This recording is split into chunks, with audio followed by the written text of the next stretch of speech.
Avant de plonger dans cette histoire incroyable, pensez à vous abonner à la chaîne et à activer la cloche. Ici, chaque récit a quelque chose à dire, et vous ne voudrez pas en manquer un seul.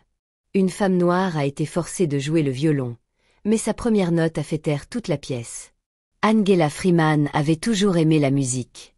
Depuis toute petite, elle pouvait passer des heures entières assise dans le coin du salon de leur modeste appartement de Chicago, les yeux fermés, laissant les notes du piano de sa mère couler autour d'elle comme une douce étreinte. Sa mère, Lillian Freeman, jouait avec une passion et une maîtrise qui fascinaient Angela, même si elle-même ne pouvait pas se permettre de prendre des cours de musique à cause des finances serrées de la famille. Pour Angela, chaque mélodie était un moment d'évasion, un refuge face à la dure réalité de leur quartier marqué par la ségrégation, la pauvreté et les regards souvent lourds de jugement. Dans ce monde où les opportunités étaient réservées aux enfants des quartiers aisés, Angela savait que ses rêves d'enfant, bercés par les symphonies et les harmonies, n'étaient pas les siens à réaliser. Elle observait les enfants blancs qui fréquentaient les écoles privées, qui avaient des professeurs particuliers, des instruments neufs, des spectacles où leurs parents applaudissaient fièrement. Elle regardait de loin, consciente que les barrières qu'elle avait à franchir étaient bien plus hautes que celles des simples notes de musique.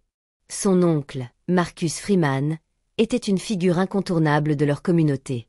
Respecté et craint, il était un homme à la poigne dure, convaincu que pour réussir, il fallait se conformer à des règles strictes, surtout pour une jeune femme noire.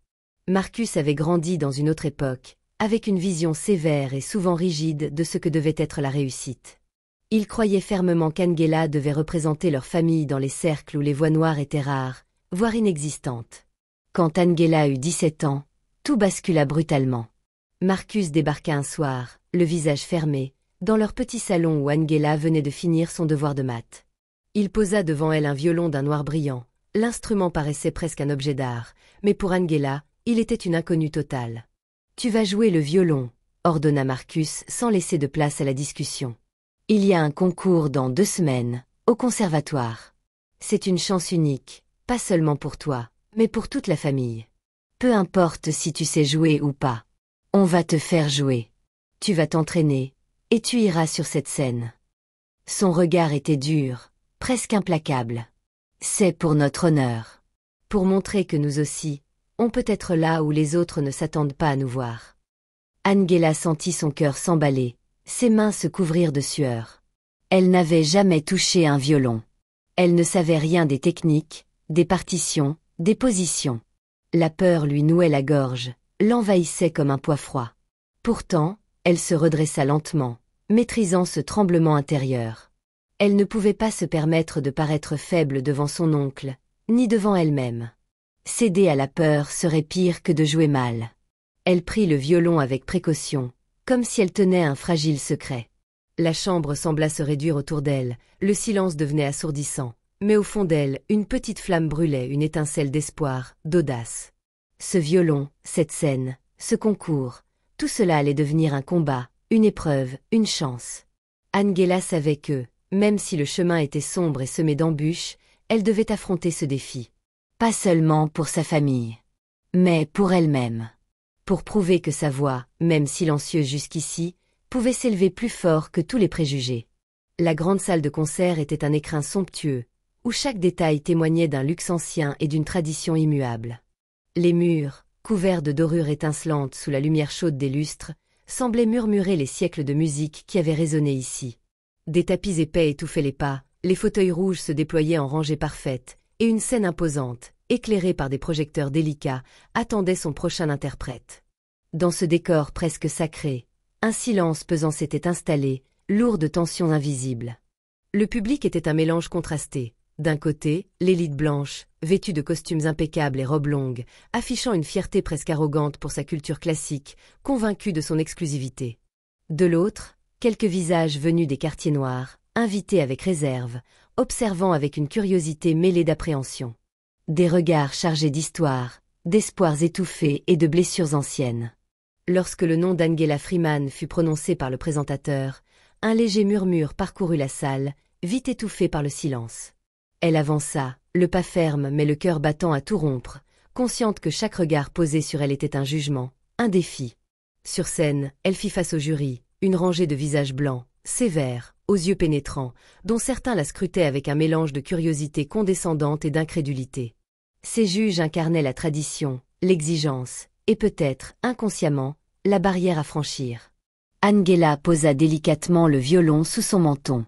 La texture fraîche de l'instrument contre sa peau éveilla en elle une sensation nouvelle, presque étrange. Elle ferma les yeux un instant, aspirant profondément l'air chargé d'odeurs de bois poli et de lustres anciens. Dans ce bref silence, elle chercha au plus profond d'elle-même la force qui allait transcender la peur. Ses doigts glissèrent maladroitement sur le manche, encore hésitant. Elle sentit le poids du regard, de l'attente, mais elle laissa monter en elle une énergie sourde, un feu intérieur. Puis, enfin, elle inspira une dernière fois, et laissa sortir la première note. Elle fut claire, pure, vibrante, comme un rayon de lumière perçant l'obscurité. Cette note transcendait tout ce que les yeux pouvaient voir, tout ce que les esprits pouvaient juger. Un silence absolu s'abattit, plus puissant que tous les murmures ou jugements passés. C'était une déclaration, une affirmation. Angela n'était plus cette jeune femme contrainte, fragile et hésitante. Elle était devenue une artiste, porteuse d'une vérité indéniable, d'une dignité que personne ne pouvait lui retirer. Les visages autour se figèrent. Les juges cessèrent de chuchoter. Les spectateurs retinrent leur souffle, suspendus à chaque vibration. À mesure qu'Angela jouait, la musique tissait une histoire complexe et profonde. Une histoire d'espoir indomptable, de douleurs enfouies, de luttes silencieuses et de résistance obstinée. Chaque note semblait briser les chaînes invisibles de la discrimination, balayer les préjugés ancestraux, et revendiquer haut et fort l'existence pleine et entière d'une jeune femme noire dans un monde qui voulait la réduire au silence. La salle n'était plus seulement un lieu de performance, elle devenait le théâtre d'une libération, d'un message universel porté par la voix du violon d'Angela. Un message qui allait bien au-delà de la musique. À la fin de sa prestation, la dernière note s'évanouit dans l'air chargé d'émotion, suspendue comme une promesse fragile. Un silence d'abord, lourd, presque incrédule, enveloppa la salle. Puis, soudain, un tonnerre d'applaudissements éclata, vibrant, irrépressible, brisant ce silence figé depuis si longtemps. Ce fut comme si les murs dorés eux-mêmes s'étaient mis à vibrer sous cette ovation inattendue. Parmi le public, plusieurs membres de l'élite blanche, certains aristocrates d'abord sceptiques, les sourcils froncés, doutant de la légitimité de cette jeune femme noire sur leur scène sacrée, se levèrent, lentement d'abord, puis avec une ferveur sincère. Leurs mains frappaient les sièges, puis les mains voisines, puis l'air lui-même, en signe de respect et d'admiration. Quelques visages émus laissaient percer une larme discrète, d'autres affichaient une expression mêlée de surprise et de gratitude. Angela venait de toucher une corde sensible, dépassant les barrières invisibles qui cloisonnaient leur monde. Angela, sur cette scène, sentit une chaleur nouvelle l'envahir. Malgré la pression intense, les regards lourds, les doutes qu'elle avait en elle, elle avait brisé les chaînes, non seulement celles qui l'enserraient physiquement, mais celles, bien plus insidieuses, des préjugés et des attentes limitées. Ce soir-là, elle ne fut plus simplement une jeune femme noire forcée de jouer un violon inconnu.